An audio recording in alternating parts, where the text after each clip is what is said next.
Mereka membuat setentang dengan bahu dan merapatkan di antara tuming. Bermupeh bahu. Nah yang pegah rapatnya kiban. Bermupeh bahu, bermupeh tu tuming. Cuma yang kata phang kiban je bahu kai phang lagi awak bidang kana. Cam ipang na lagi urung buru. Ibai le pom. Kada yuk phang. Pana je bahu nyu kena kada pe. Badang menandang putra gaya orang pikiran lu cipu hompu mungkin kok mungkin si pendapat kadang nah pendapat kadang lagi tapi menunjukkan ni lagi yang cara ada untuk ente dulu kagak rapat le jadi merapatkan dan daratumin.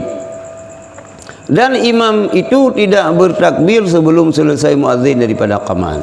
Baik ke musabaqah, baik ke awal-awal antara muazzin kan antara orang qamat dengan dari imam. Gayan baru terkebi gedang imam bekal qamat ile. Hai walaupun ka gedang genan. Ka gedang mak tempat tapi baik terkebi le.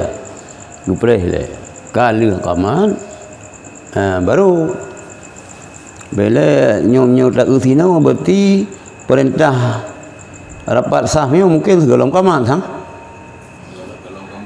segelom qamat thang lagi nya nalung dengar walaupun yang kejadian bagni kemanan dia qamat nanti tak pahami sinau.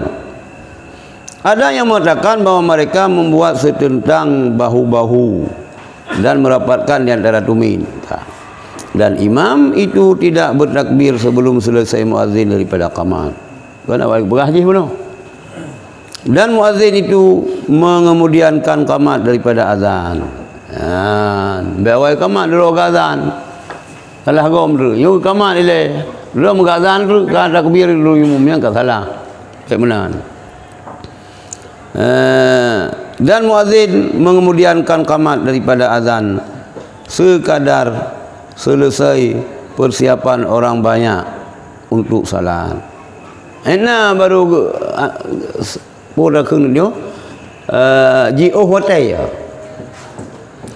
hotel muazzin ni antara azan dengan qamat sekadar selesai persiapan untuk orang sembahyang. Baik lihat azan ni yang langsung ke qamat. Jika nak sembahyang sunat qabliyah kalam. Baik. Ipan nak tengah tu sembahyang preh le kan.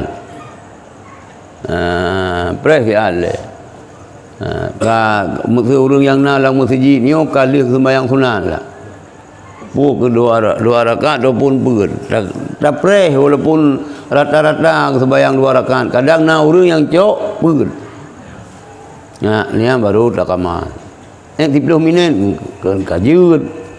Baik sampai basi qamat, baik sampai basi azan. Nyan ka.